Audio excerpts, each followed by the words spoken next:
بسم الله الرحمن الرحيم. يا أيها المزمل قم الليل إلا قليلا نصفه أو انقص منه قليلا أو زد عليه ورتل القرآن ترتيلا إنا سنلقي عليك قولا ثقيلا إن ناشئة الليل هي أشد وطئا وأقوم قيلا إن لك في النهار سبحا طويلا واذكر اسم ربك وتبتل إليه تبتيلا رب المشرق والمغرب لا إله إلا هو فاتخذه وكيلا واصبر على ما يقولون واهجرهم هجرا جميلا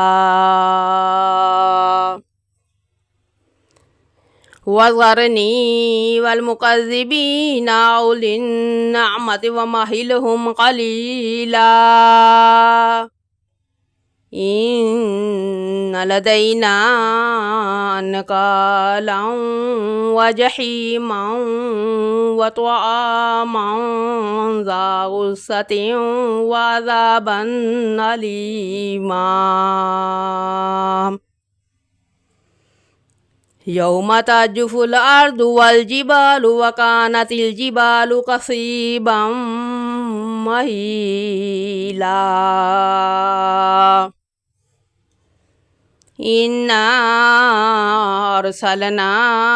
إليكم رسولا شاهدا عليكم كما أرسلنا إلى فرعون رسولا فعصى فرعون الرسول فأخذناه أخذا وبيلا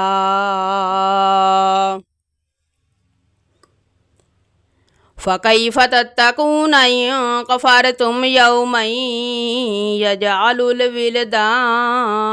شيبا السماء منفطر به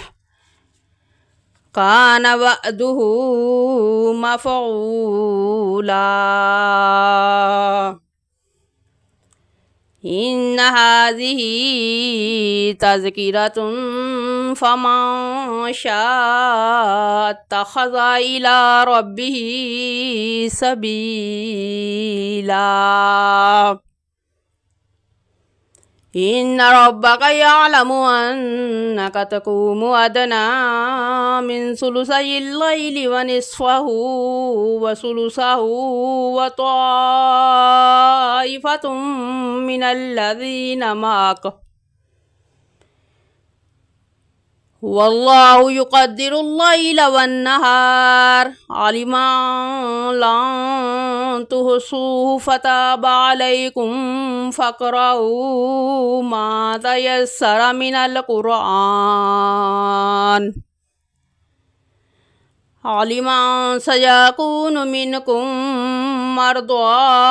وآخرون يضربون في الأرض يبتغون من فضل الله